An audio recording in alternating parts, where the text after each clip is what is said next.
Study IQ IAS, आपका selection हमारा मिशन। Hello everyone. भारत का रुपया लगातार गिरता जा रहा है। 96 रुपए पर डॉलर को भी हम पार कर चुके हैं और इस लगातार होते हुए फ्री फॉल को रोकने के लिए आरबीआई एक और तरीका लेके आया है जिसको हम बोलते हैं करेंसी स्वैप।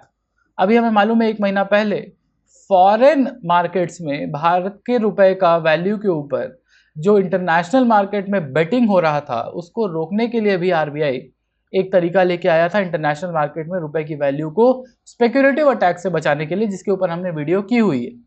आज हम बात करेंगे करेंसी स्वैप के ऊपर जो आरबीआई लेके आया है रुपए को गिरने से बचाने के लिए। समझेंगे कि क्या ये एक टेम्पररी व्यवस्था है कि परमानेंटली, या फिर एक परमानेंट व्यवस्था है जिससे हम रुपए के वैल्यू को होल्ड कर सकते हैं, और ये भी समझते हैं कि ये कितना वाजिब है और कितना लॉन्ग टर्म है। तो वेलकम एवरीवन, मेरा नाम है Rishabh, I am economics optional faculty. आगे बढ़ते हैं। तो आपको मालूम हुआ कि हमारा जो रुपया है लगातार आप देख रहे हो गिरने की वजह से, एक समय जो 3 रुपये 30 पैसे के आसपास पर डॉलर था, आज गिरते गिरते 96 रुपीज़ 30 पैसे पर डॉलर हो चुका है। तो इसीलिए आरबीआई ने अनाउंस किया है $5 बिलियन का करेंसी स्वैप। ठीक है, अब ये करेंसी स्वैप क्या होता है वो देखते हैं। तो देखो भाई, रुपया की वैल्यू गिरती और डॉलर की वैल्यू बढ़ती इसलिए है। देखो भाई, सिंपल सी बात है कि रुपया की वैल्यू गिर रही है और डॉलर की वैल्यू बढ़ रही है। ये होता तब है जब रुपए की डिमांड कम होती है और डॉलर की डिमांड ज़्यादा होती है। तो अगर हमें डॉलर की वैल्यू गिरानी है और रुपए की बढ़ानी है तो हमें डॉलर का डिमांड कम करना होगा या डॉलर का सप्लाई बढ़ाना होगा। या तो हम सप्लाई बढ़ा दें या डिमांड कम कर दें। तो डिमांड तो हम कम कर नहीं सकते भाई, इंटरनेशनल मार्केट में डॉलर की डिमांड को हम कैसे कम कर सकते हैं? हमको तो पूरा अपने दुनिया भर का ट्रेड करना है डॉलर में। तो हम डॉलर की सप्लाई बढ़ा सकते हैं ताकि सप्लाई बढ़ने से ऐसा प्रतीत होगा कि उसका डिमांड सप्लाई के मुकाबले कम है। तो अगर हम डॉलर का सप्लाई बढ़ा दें तो किसी तरह हम डॉलर के वैल्यू को टेम्पररी अपने रुपए के केस से कम कर सकते हैं। वही आरबीआई कर रहा है। तो आरबीआई क्या कर रहा है? $5 बिलियन का करेंसी स्वैप। तो $5 बिलियन का करेंसी स्वैप करने से फायदा क्या होगा? फायदा देखो, सिंपल सी बात है, ये होगा कि हम $5 बिलियन एक इंटरनेशनल सेंट्रल बैंक को या इंटरनेशनल मार्केट को या इंटरनेशनल गवर्नमेंट को देंगे और वहां से हमें उसके बदले दूसरी करेंसी मिल जाएगी। फॉर एग्जांपल रुपया मिल गया, फॉर एग्जांपल कोई और करेंसी मिल गई। तो इससे फायदा क्या है? देखो, अब हम कर क्या रहे हैं? बेसिक मेरे पास क्या है? हमारे पास है $5 बिलियन और मेरे पास क्योंकि लगातार रुपया की वैल्यू गिर रही है तो डॉलर जो हमारे पास था, डॉलर का जो रिजर्व्स था वो डिप्लीट होता जा रहा है। कि भाई हमारे पास मान लो $100 भरकर हमने रखा हुआ था, $100 हमने रखा हुआ था, फिर रुपया की वैल्यू गिरने लगी। तो रुपए की वैल्यू गिरने की वजह से मेरा इंपोर्ट बिल बढ़ गया, तो मुझे ज़्यादा डॉलर लग रहा है अब चीज़ें खरीदने के लिए। ज़्यादा डॉलर लग रहा है तो मेरे करेंसी फॉरेक्स का वैल्यू गिरता जा रहा है। फॉरेक्स में डॉलर का वैल्यू गिरता जा रहा है। तो अगर हमारे पास डॉलर बढ़ जाए, मेरे आरबीआई के पास डॉलर बढ़ जाए, तो हम किसी तरह ये डॉलर की सप्लाई बढ़ा के हम अपने रुपए की वैल्यू को होल्ड कर सकते हैं। तो हम क्या करेंगे? हम $5 बिलियन का एक तरह से करेंसी स्वैप करेंगे। ठीक है, करेंसी स्वैप करेंगे। तो इससे क्या होगा?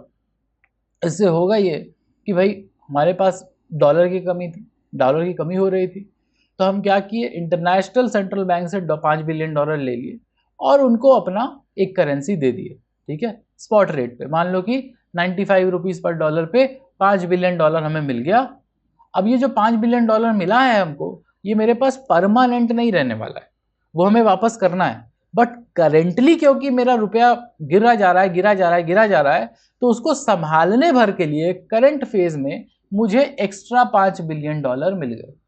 तो जो एक्स्ट्रा $5 बिलियन मिलेंगे तो उससे होगा क्या? अब देखो, फिर वही सेल और बाय का खेल शुरू हो जाएगा। तो इस $5 बिलियन को हम मार्केट में सेल करेंगे। ठीक है, और उससे क्या होगा? मार्केट में डॉलर बढ़ जाएगा, डॉलर का सप्लाई बढ़ जाएगा और जैसे ही डॉलर का सप्लाई बढ़ेगा, डॉलर जो लगातार मजबूत हो रहा है रुपया के अगेंस्ट में, वो थोड़ा सा कमजोर पड़ेगा, ताकि ये जो फ्री फॉल है रुपए का, वो हम किसी तरह कुछ दिन के लिए रोक सकें। तो जो लगातार डॉलर का डिमांड बढ़ रहा था, अचानक से अगर हम डॉलर का सप्लाई बढ़ा देंगे तो उससे होगा क्या, डॉलर का वैल्यू गिर जाएगा। ये एक टेम्पररी व्यवस्था है, तो वही करना है। तो बैंक्स क्या करेंगे, आरबीआई को डॉलर देंगे, ठीक है, डॉलर देंगे और उससे उनको मिलेगा रुपया, बैंक्स को मिल जाएगा रुपया। तो क्या हो गया, उससे बैंक्स यानी डोमेस्टिक बैंक्स के पास रुपए बढ़ गए और आरबीआई के पास डॉलर बढ़ गया। लेकिन ये डॉलर परमानेंट नहीं रहने वाला है, डॉलर तो वापस भी देना है भाई, 3 साल के लिए लो, 2 साल के लिए लो, 1 साल के लिए लो, वो डिपेंड करता है कि आप करेंसी स्वैप कितने साल के लिए कर रहे हैं। मान लो कि 3 साल के लिए, तो अगर मेरे मार्केट में अचानक से रुपया डॉलर का जो है सप्लाई बढ़ गया, डॉलर का सप्लाई बढ़ता है, तो इससे होगा क्या कि डॉलर का वैल्यू गिरेगा अगेंस्ट रुपया और टेम्पररीली ये फ्री फॉल को हम रोक पाएंगे, ठीक है। लेकिन क्योंकि 3 साल के बाद आपको ये वापस भी करना है, ये जो पूरा स्वैप आपने किया है इसको आपको रिस्टोर करना है। तो रिस्टोर कैसे करोगे, तो जो भी आपने स्पॉट रेट पे स्वैपिंग की है, जैसे मान लो 95 के स्पॉट रेट पे मैंने स्वैपिंग की, हो सकता है कि 3 साल के बाद at that point of time हमने 95 पे होल्ड कर लिया, पर 95 रुपीज पर डॉलर होल्ड कर लिया, लेकिन 3 साल के बाद डॉलर फिर 100 रुपए पर डॉलर हो ही गया, ठीक है, रुपया against dollar 100 rupees per dollar हो ही गया। लेकिन 100 रुपीज पर डॉलर होने के लिए उसको 3 साल लगा। अभी 100 रुपीज, अभी अगर हम देखें तो 100 रुपीज पर डॉलर होने में आपको 1 से 1.5 महीना लगेगा। तो करेंसी स्वैप की वजह से हम फ्री फॉल होती करेंसी को तो बचा लिए, लेकिन 3 साल बाद भी तो धीरे धीरे से ही डॉलर तो मजबूत हुआ ही। हाँ, तो ये जो डिफरेंस है वो हमको देना पड़ता है स्वैपिंग पार्टनर्स को, सिंपल। तो ये जो डॉलर की व्यवस्था हमारे पास हो रही है स्वैपिंग के थ्रू, वो टेम्पररी व्यवस्था है, ताकि ये फ्री फॉल होते रुपए को हम बचा सके। कैसे बचा सके, डॉलर का सप्लाई बढ़ा के मार्केट में डॉलर के मजबूत होते वैल्यू को कम कर सके, सिंपल, ठीक है। और तुम देखो भी तो 80 साल में रुपया जो 3 रुपये 30 से शुरू हुआ था, आज शायद 96 रुपीज़ 30 पैसे के आसपास है, और भी ज़्यादा फॉल हो जाएगा। हो सकता है ये वीडियो आते आते 97 तक पहुंच जाए, या आप कुछ दिन बाद वीडियो देखो तो 98 तक पहुंच जाए। तो ये जो फ्री फॉल चल रहा है लगातार, ये जो हम 80 रुपये से 96 तक पहुंच गए हैं साल भर में, ये फ्री फॉल को रोकने के लिए करेंसी स्वैप किया है हमने। तो आई होप कि आपको ये समझ में आ रहा होगा, और अगर समझ में आ रहा है तो इकोनॉमिक्स ऑप्शन आपके लिए हो सकता है, जिसकी लाइव क्लास और टेस्ट सीरीज के हमारे मैक्रो इकोनॉमिक्स बैच का एडमिशन 25 मई को बंद होने वाला है। तो अगर आपने एक हाई स्कोरिंग ऑप्शन में अभी तक नहीं किया है इन्वेस्ट, और चाहते हो यूपीएससी में स्कोर करना और अपनी पोजीशन होल्ड करना, यानी रैंक लाना अच्छी, तो इकोनॉमिक्स ऑप्शन आपका हो सकता है, चाहे आपका बैकग्राउंड हो या ना हो। खासकर अगर आप इंजीनियरिंग, मैथमेटिक्स, साइंस बैकग्राउंड से हैं तो इकोनॉमिक्स ऑप्शन आपके लिए बेस्ट है, ठीक है। Go for the platinum batch, क्योंकि मेंटरशिप आपकी कंसेप्चुअल क्लैरिटी ले आएगा और एडवांस टेस्ट सीरीज ले आएगा आपके लिए बेहतरीन राइटिंग स्किल्स। एंड अगर आपको अभी डाउट है एडमिशन रिलेटेड या सब्जेक्ट रिलेटेड, तो reach out to me on economics और write to me on rishabh.singh@studiiq.com, ठीक है। तब पढ़ते हैं हम लोग। देखो, ऐसा है कि इंडिया में फॉरेक्स वाली प्रॉब्लम हम कई बार 1990 के पहले झेल चुके हैं, और 91 में तो ऐसा हो गया था कि बैलेंस ऑफ पेमेंट क्राइसिस हो गया था। सिर्फ 3 हफ्ते का इंपोर्ट कवर था हमारे पास, रुपया लगातार डिवैल्यू हो रहा था, हमें अपने गोल्ड को बैंक ऑफ इंग्लैंड को प्लेज करना पड़ा था। रातों रात इस देश से सोने को उठा के बैंक ऑफ इंग्लैंड रखा गया था और रेट क्रैश किया था अगेंस्ट डॉलर, ठीक है। तो इंडिया एक सॉवरेन डिफॉल्ट के ऊपर था, और इसकी वजह से इंडिया के आरबीआई में एक रिजर्व बचा के रखने का ऑब्सेशन शुरू हुआ, ठीक है। इसीलिए आप देख रहे होगे कि 650-700 बिलियन डॉलर के आसपास का हमारे पास फॉरेक्स रिजर्व पड़ा हुआ है। आज हम दुनिया की शायद ही ऐसी कोई और देश होगा जिसके पास 1 साल का शॉर्ट टर्म लोन कवर और 1 साल का लगभग इंपोर्ट कवर हो, ठीक है। और लेकिन इसके साथ साथ 3 महीने में 40 बिलियन डॉलर का हमें लॉस भी हुआ है फॉरेक्स का, ड्यू टू फॉलिंग रूपी। और यही स्वैप, ये जो स्वैपिंग हम कर रहे हैं, तो स्वैपिंग की वजह से क्या हो रहा है, हमारे पास अचानक से डॉलर जो लगातार घटता जा रहा है मेरे फॉरेक्स से, because of all the falling of rupee against dollar, वो बढ़ेगा। डॉलर हमारे पास ज़्यादा आएगा तो उस डॉलर को बेचेंगे, तो इससे क्या होगा, मार्केट में डॉलर का सप्लाई बढ़ेगा मार्केट में डॉलर का सप्लाई बढ़ेगा तो डॉलर का वैल्यू थोड़ा कूल डाउन होगा अगेंस्ट रूपी। ठीक है, और ये पहले भी हो चुका है। 2013 में जानते ही होंगे टेपर टैंट्रम, यानी जब यूएस की गवर्नमेंट, यूएस का फेडरल रिजर्व खाली ये बोला था, किया भी नहीं था, ये बोला था कि हम अपना इंटरेस्ट रेट बढ़ाने वाले हैं ताकि डॉलर की वैल्यू को थोड़ा वो मजबूत कर सके। तो इंडिया की इकोनॉमी को फ्रेजाइल 5 कहा जाता था, यानी 5 ऐसी इकोनॉमी जिसके ऊपर, जो डॉलर के ऊपर कुछ ज़्यादा ही आई, अमेरिकन इकोनॉमी के ऊपर कुछ ज़्यादा ही डिपेंडेंट है, कि सिर्फ यूएस के बोलने मात्र से भारत की इकोनॉमी में 25% का ड्रॉप देखने को मिला था और हमारा करंट अकाउंट डेफिसिट भी 5% तक बढ़ गया था, जिससे फिर से हमारे रिजर्व के ऊपर थोड़ा खतरा आ गया। ब्राज़ील 22%, टर्की -28%, इंडोनेशिया -21% और साउथ अफ्रीका -19%। आज अगर देखा जाए तो इंडिया के करेंसी को फ्रेजाइल 5 भी नहीं, फ्रेजाइल 2 बोला जाता है। एक इंडिया और दूसरा टर्की, उसमें भी एशिया की वर्स्ट परफॉर्मिंग अगर कोई करेंसी है तो वो इंडिया है। तो इंडियन रुपी अगर वर्स्ट परफॉर्मिंग करेंसी है तो कुछ भी कैसे भी बैंडेड लगा के, थोड़ा सा सर्जरी करके हमें टेम्पररीली उस फॉल को रोकना ही रोकना है। इसीलिए अब हमको क्या करना पड़ेगा, बहुत सारी कुछ किया है हमने, उसी में एक और तरीका है, वो है करेंसी स्वैप, कि बिना मेरा एक्चुअल डॉलर रिजर्व के ऊपर हाथ लगाए हुए, एक्चुअल डॉलर रिजर्व को हाथ नहीं लगाएंगे, बाहर से यानी फॉरेन एंटिटी से डॉलर लेंगे और उस डॉलर को बेच के डॉलर का सप्लाई बढ़ाएंगे और रुपया के वैल्यू को होल्ड करने की कोशिश करेंगे। और ये जो स्वैपिंग वाला टूल है वो 2013 से ही शुरू हुआ है और उस समय आपको मालूम ही होगा हमारे जो आरबीआई गवर्नर हैं वो डॉक्टर रघुराम राजन ही थे। ठीक है, तो हमारे पास 21,500 करोड़ का स्वैप हम करने जा रहे हैं, वही जो $5 बिलियन का स्वैप है। 3 साल का टेन्योर है और 26 को इसका ऑक्शन, 26 मई से इसका ऑक्शन है। ठीक है, पर्पस क्या है, ताकि बैंकिंग सिस्टम में एक लिक्विडिटी हम ला सकें। लिक्विडिटी कैसे लाएंगे भाई, रुपया हम बैंकिंग सिस्टम को रुपया दे सकें डॉलर को सेल करके। टेन्योर है आपका 3 साल का, ये लॉन्गेस्ट एवर टेन्योर है, मतलब 3 साल का शायद ही कभी, बहुत ही कम होता है कि इतने लंबे समय के लिए आप स्वैप कर रहे हो। टाइप है buy and sell, rupee injection के लिए यूज करने वाले हैं। और इफेक्ट क्या है, कोई रिजर्व डिप्लेशन नहीं होगा। कैसे होगा डिप्लेशन, अगर आप $5 बिलियन ये बाहर से स्वैप करके ले आ रहे हो तो आप बिना अपने एक्चुअल एग्जिस्टिंग रिजर्व को हाथ लगाए हुए एक तरह से आप $5 बिलियन का लोन ले रहे हो बाहर से, क्रेडिट कार्ड समझ लो आपके लिए। तो $5 बिलियन का क्रेडिट आपने ले लिया जिसको 3 साल बाद आपको वापस चुकाना होगा, जो भी उस टाइम डॉलर का रेट चल रहा होगा उस हिसाब से। ठीक है, क्योंकि हमारे पास बहुत सारी समस्याएं हैं। देखो, फॉरेन इन्वेस्टर भी इंडिया से कैपिटल फ्लाइट हो रहा है, बाहर लेके जा रहा है पैसा, जिसकी वजह से भी डॉलर डिप्लीट हुआ है, फॉरेक्स रिजर्व से डॉलर डिप्लीट हो रहा है और 3 महीने में लगभग $40 बिलियन के आसपास कम हो गया। ठीक है, और अगर देखा जाए तो आरबीआई की स्वैप हिस्ट्री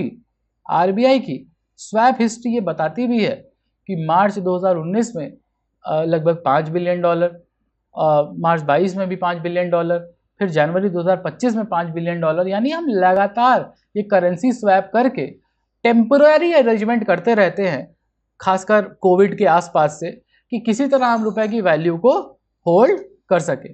ठीक है, उसके बाद अगर देखें कि बात, ठीक है, देखो, और ग्लोबल केस स्टडी भी देखते हैं। ग्लोबल केस स्टडी अगर देखा जाए तो फेडरल रिजर्व के पास लगभग $2 ट्रिलियन का पूरा नेटवर्क है। ठीक, तो 2008 में जो क्राइसिस आया था हमारे पास, ठीक है, सब प्राइम क्राइसिस जिसको बोलते हैं, चाहे वो कोविड 2020 तक, तो लगभग 14 central banks around the world, उनको आप देखोगे कि मिलता है। ठीक है, ठीक है ना, तो फिर अगर खुद यूएस इसको सपोर्ट कर रहा है करेंसी स्वैप्स को, ताकि दुनिया भर के लगभग जो 14 सेंट्रल बैंक है उसके भाई स्वैप लाइन्स की तरह, इमरजेंसी स्वैप लाइन्स की तरह इसको यूज़ किया जा सके और करेंसी वैल्यू को होल्ड किया जा सके।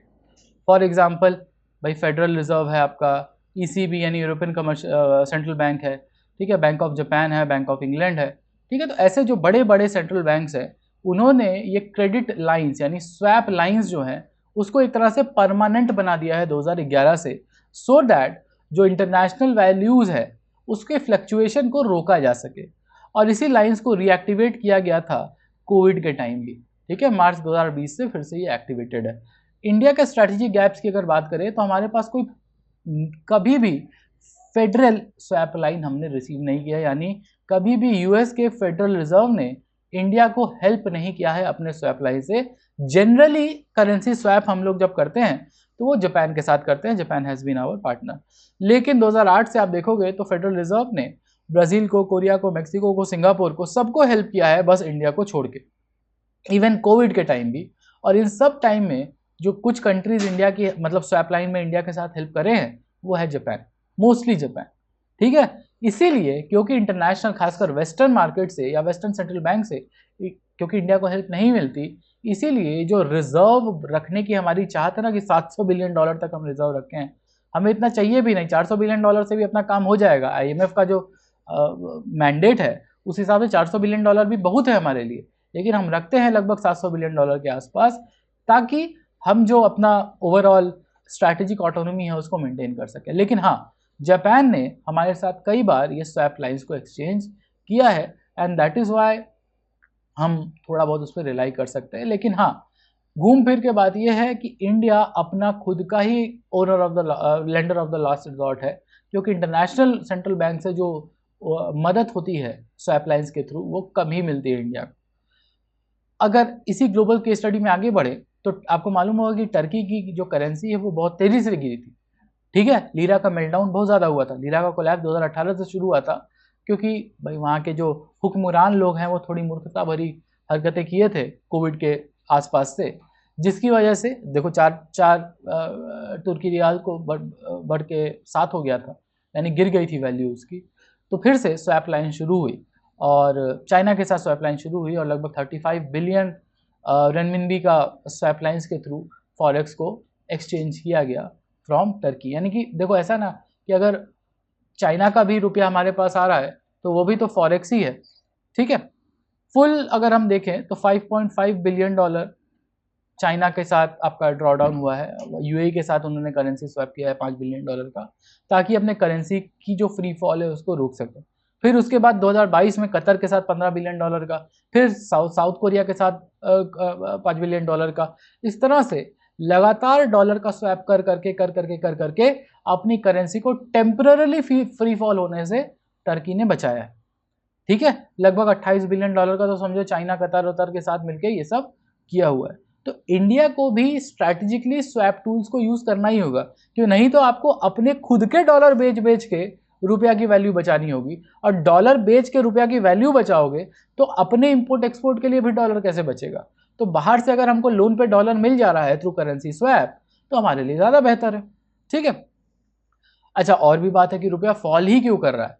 रुपया फॉल कर रहा है क्योंकि इंटरनेशनल मार्केट इंपोर्ट डिपेंडेंसी हमारी बहुत ज़्यादा है। 85 से 90% of the oil we are importing, और इम्पोर्ट डिपेंडेंसी ऑन ऑयल हमारी साल दर साल बढ़ी है। उसके अलावा गोल्ड इंपोर्ट हम बहुत करते हैं, सबसे ज़्यादा गोल्ड का कंजम्पशन अगर कहीं है तो इंडिया में होता है। ठीक है, सेकंड लार्जेस्ट गोल्ड कंज्यूमर है, बट एज अ कंज्यूमर मतलब जो लोग हैं इस देश के वो बहुत ज़्यादा गोल्ड यूज़ करते हैं। ठीक है, FPI भी वोलेटाइल है, इंडिया से बाहर ले जा रहा है पैसा, there is a capital flight, there is an inflation gap, also future of Indian economy looks very bleak, क्योंकि जो AI वाली रेस है उसमें इंडिया का नाम शायद ही आप कभी सुनते होंगे, जिसकी वजह से इंडिया का सर्विस सेक्टर जो इंडिया को वैल्यू क्रिएट करके देता है वो भी कहीं पीछे छूटता जा रहा है। तो इंडियन इकोनॉमी का जो फ्यूचर प्रेडिक्शन है इंटरनेशनल मार्केट में वो भी थोड़ा वीक हुआ है, जिसकी वजह से फॉरेन इन्वेस्टर भारत से पैसा निकाल के किसी और जगह इन्वेस्ट कर रहे हैं, वहाँ पे जहाँ पे आपको ज़्यादा AI टूल्स, AI एक्सपर्ट्स मिल रहे होंगे। ठीक है, उसी तरह हम अपने फॉरेक्स रिजर्व के बारे में बात करें तो मैक्सिमम पीक हमारा $730 बिलियन के आसपास था सितंबर 2024 में। आज अगर हम देखें तो $690 बिलियन बचा है, यानी लगभग अगर देखोगे तो $40 बिलियन के आसपास हम रिजर्व हो चुके हैं अपना, because of this free fall. क्योंकि हमें मैनेज भी तो करना है रुपए को, और हमारा इंपोर्ट बिल बढ़ेगा तो हमें ज़्यादा डॉलर लग रहा है इंपोर्ट करने के लिए। ठीक है, अब क्योंकि इंपोर्ट में ही ज़्यादा डॉलर लग रहा है तो हमको अगर करेंसी को बचाना है तो कहीं से हमको डॉलर उधार लेना ही होगा। तो डॉलर का उधारी हम कैसे लेंगे? करेंसी स्वैप के थ्रू लेंगे। ठीक है, तो लॉन्ग गेम में अगर हम बात करें तो हमें इंटरनेशनलाइजेशन ऑफ रुपीज़ के ऊपर, डी-डॉलराइजेशन के ऊपर बात करनी होगी। इसीलिए देख रहे होंगे कि स्पेशल रुपी वोस्त्रो अकाउंट इंडिया में एक्सपैंड किया गया, यानी बाहर की कंट्रीज इंडिया में खाता खोल के डायरेक्ट रुपए में इंडिया को अगर लोन दे दे, यानी डॉलर में हम लोग अगर लोन वोन ना ले रहे हो, डायरेक्ट रुपए में लोन ले लें और रुपए में ही वापस कर दें। तो बीच से अगर डॉलर हटा दोगे तो ये जो करेंसी वोलेटिलिटी है या डॉलर का डिमांड है इंडियन इकोनॉमी के कॉन्टेक्स्ट में, वो कम हो जाएगा क्योंकि हम रुपए में ही ट्रेड कर रहे हैं। उसी तरह मार्केट एक्सेस बढ़ाना है। इंडिया का रुपी डिनोमिनेटेड बॉन्ड जैसे मसाला बॉन्ड है जो लंदन में लिस्टेड है, वो अगर हम बढ़ा सकें तो रुपया में हमको एक्सटर्नल मार्केट से, एक्सटर्नल सोर्सेज से बॉन्ड के थ्रू भी ज़्यादा रुपया मिलेगा। अगेन हम डॉलर का डिपेंडेंस कम कर पाएंगे। तो बेसिकली आपको डॉलर का डिपेंडेंस कम करने के तरीका खोजना चाहिए, प्लस कोशिश करना चाहिए जैसे जैसे इकोनॉमी बड़ी होती है तो 2040 के आसपास SDR में भी 5 करेंसी है, उस 5 करेंसी में एक छठवीं करेंसी जुड़ सके जो कि है इंडियन रुपी। ठीक है, तो इस तरह से आपको लॉन्ग गेम खेलना है, इंटरनेशनलाइज करना है रुपी को और डॉलर डिपेंडेंस कम करना है आपकी डे टू डे फंक्शनिंग में, बोरोइंग्स में, इन्वेस्टमेंट्स में, कि आपको डायरेक्ट आप भाई डॉलर में डील कर सको, यानी कैपिटल अकाउंट को मैनेज कर सको बिना डॉलर के रोकथाम के। ठीक है, बट हाँ ऐसा भी नहीं कर सकते कि ये कोई परमानेंट मेजर है, हम बार बार आपको ये बोल रहे हैं। और इंडिया के पास बहुत तरीके हैं भाई डॉलर के मजबूत होने को फाइट करने के लिए, बट ऐसा नहीं है कि करेंसी स्वैप करके या फिर इंटरनेशनल मार्केट में कुछ बैन लगा के या बहुत समय तक चल सकते हो। इंडिया की इकोनॉमी में जो स्ट्रक्चरल प्रॉब्लम्स हैं उसको दूर करने की ज़रूरत है, ताकि हम ये जो बार बार ये करेंसी का मैनेज करेंसी करते हैं उसकी जगह हम अपने एक्सपोर्ट्स को बढ़ा सकें। बेसिकली अगर हमारा एक्सपोर्ट बढ़ेगा तो अपने आप हम डॉलर ज़्यादा कमाएंगे तो बाकी सब कुछ सेट हो जाएगा, यानी मार्केट फोर्सेस की वजह से सेट हो जाएगा। नहीं तो स्वैप कर लो और या कुछ भी कर लो, ये सब एक टेम्पररी बैंडेड मेजर बन के रह जाता है। लेकिन हाँ, स्वैप एक स्मार्ट तरीका है जिससे आप लिक्विडिटी इंजेक्ट कर सकते हो मार्केट में बिना अपने फॉरेक्स रिजर्व को डिप्लीट किए हुए। Strategically it's a very sound formula, but it's a temporary tool. ठीक है, कब से चल रहा है? 2011-12 से चल रहा है, कोई दिक्कत नहीं है। और सबसे इंपॉर्टेंट चीज़, थर्ड पॉइंट है, हमेशा फंडामेंटल्स जीतते हैं। यानी अगर आप अपने economic fundamental micro economic stability को ज़्यादा बेहतर करोगे, लॉन्ग टर्म स्टेबिलिटी के लिए भैया वही ज़रूरी है अगर आप अपना इंपोर्ट एक्सपोर्ट बेहतर करते हो। ठीक है, जितना स्ट्रांग आपका GDP, जितना स्ट्रांग आपका मैन्युफैक्चरिंग, जितना अच्छा आपका एक्सपोर्ट, उतना अच्छा आपका डॉलर वैल्यू। तो आई होप आपको समझ में आया होगा कि करेंसी स्वैप है क्या और क्या ये टेम्पररी टूल है या परमानेंट, और एक्चुअली में क्या ज़रूरत है इंडिया को ये बैंडेड मेजर के अलावा कि हम परमानेंटली सॉल्व कर सके हमारा रुपया डॉलर वाला problem. I hope you have like the lecture. और हाँ, इकोनॉमिक्स में आपका ऑप्शनल का जो बैच है उसमें एडमिशन 25 को क्लोज हो जाएगा। तो आपने अगर अभी तक एडमिशन नहीं लिया है और आप स्ट्रैटेजिकली नहीं सोच रहे हैं कि दिसंबर तक मेरा ऑप्शन कंप्लीट हो जाए, तो ये गोल्डन पीरियड है। Take admission, we will start with macro economics and markets. We'll meet in the class soon. Thank you everyone. Bye. Have a good day. Study IQ IAS, आपका selection हमारा mission.